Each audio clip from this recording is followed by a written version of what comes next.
2021 году в полицию одного российского города обратился молодой мужчина с довольно странным заявлением.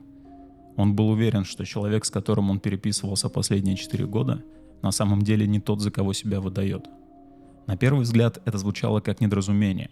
Возможно, чей-то взломанный аккаунт, возможно, неудачная шутка. Но уже через несколько недель это заявление привело следователей к расследованию исчезновения человека. А главным подозреваемым стал его собственный отец. Началась эта история 4 годами ранее. Двое друзей познакомились еще в школе. Не были неразлучны, но дружили достаточно близко. После выпуска их пути постепенно разошлись. Один устроился на работу, другой строил свои планы на будущее. Они стали общаться реже, но связь не теряли. Иногда переписывались, поздравляли друг друга с праздниками, обсуждали работу и повседневные дела. Обычная дружба взрослых людей. Однажды один из них, парень по имени Илья, сообщил, что собирается переехать в другой город. По его словам, он давно хотел начать новую жизнь, сменить обстановку, найти работу новую. Ничего необычного в этом не было. Через несколько недель после этого сообщения Илья исчез из реальной жизни. Соседи перестали его видеть, старые знакомые тоже. Но сам Илья продолжал писать. Сначала почти каждый день, потом несколько раз в неделю, позже реже.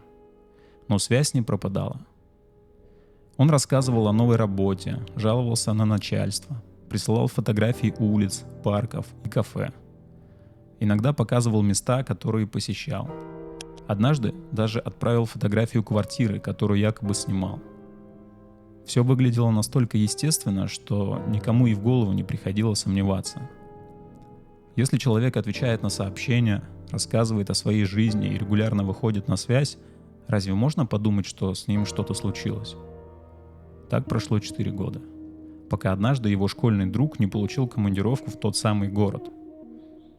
Увидев название города в документах, он сразу написал Илье: «Похоже, наконец увидимся. Буду у вас целую неделю».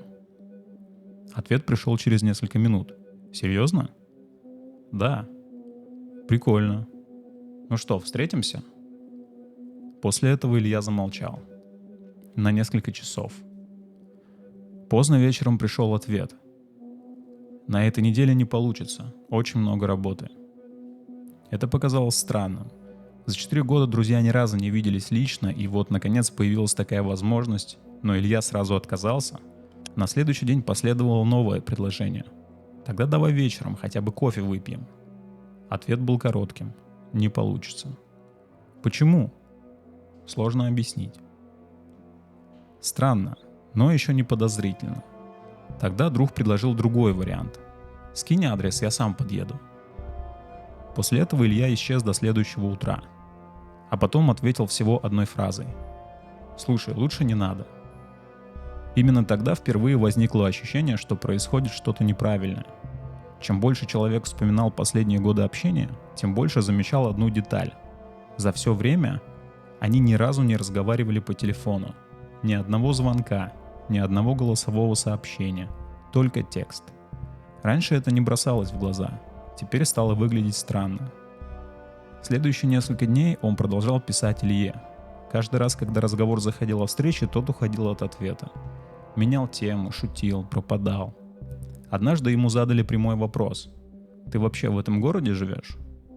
Ответ пришел почти мгновенно: «Конечно». «Тогда давай встретимся». После этого собеседник исчез почти на сутки. Именно тогда появилась мысль, которая сначала показалась абсурдной. А что если отвечает вовсе не Илья? Вернувшись домой, мужчина решил проверить свою догадку. Он поднял старые переписки, перечитал сообщения за последние годы. Особое внимание привлекли рассказы о новой жизни. В архиве сохранился адрес квартиры, который Илья присылал сразу после переезда. Было решено проверить его. Дом действительно существовал. Но позже выяснилось, что некоторые детали не совпадают.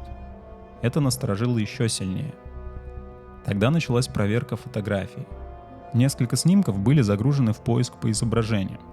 Первое совпадение нашлось почти сразу. Фотография набережной была опубликована на туристическом сайте за 2 года до того, как ее прислал Илья.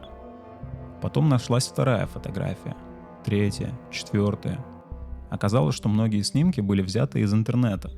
Последним ударом стала фотография квартиры, Та самая, которую Илья когда-то прислал со словами «наконец-то обустроился». Выяснилось, что это изображение из старого объявления о сдаче жилья. Именно тогда стало понятно, что речь идет уже не о странном поведении, речь идет об обмане. Чтобы убедиться окончательно, мужчина обратился к специалисту по лингвистическому анализу текста. Эксперт сравнил старые сообщения Ильи с новыми. Через неделю он вынес заключение. С высокой вероятностью эти тексты написаны двумя разными людьми. После этого материалы передали в полицию. Следователи начали проверку. Очень быстро выяснилось, что человека по имени Илья никто не видел уже 4 года. Работодатель, о котором он рассказывал, никогда его не нанимал. Квартира, в которой он якобы жил, принадлежала совершенно другим людям. А фотографии действительно были скачаны из интернета. После этого Илью официально объявили в розыск. Главным свидетелем стал его отец, единственный близкий родственник. Во время обыска в квартире нашли вещи, которые полностью изменили направление расследования. Паспорт, водительские права, банковские карты, документы и старый телефон. Вещи, без которых невозможно просто взять и начать новую жизнь в другом городе. Через несколько дней отец признался. 4 года назад между ним и сыном произошла тяжелая ссора. Илья собрался уехать. Разговор быстро перерос в конфликт, и во время ссоры отец столкнул сына. Тот упал, ударился головой и больше не поднялся. Испугавшись последствий, отец вывез тело и спрятал его в заброшенном хуторе неподалеку от города.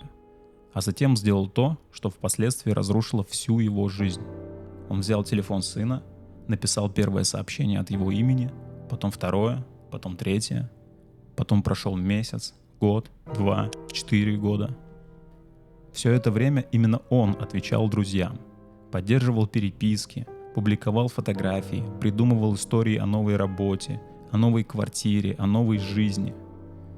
Позже следователи обнаружили на его компьютере десятки текстовых файлов. Он собирал любимые фразы сына, его словечки, манеру общения, шутки, чтобы случайно не выдать себя. 4 года отец играл роль собственного сына. И все это закончилось только потому, что однажды старый друг приехал в город, где Илья якобы жил, и предложил встретиться лично.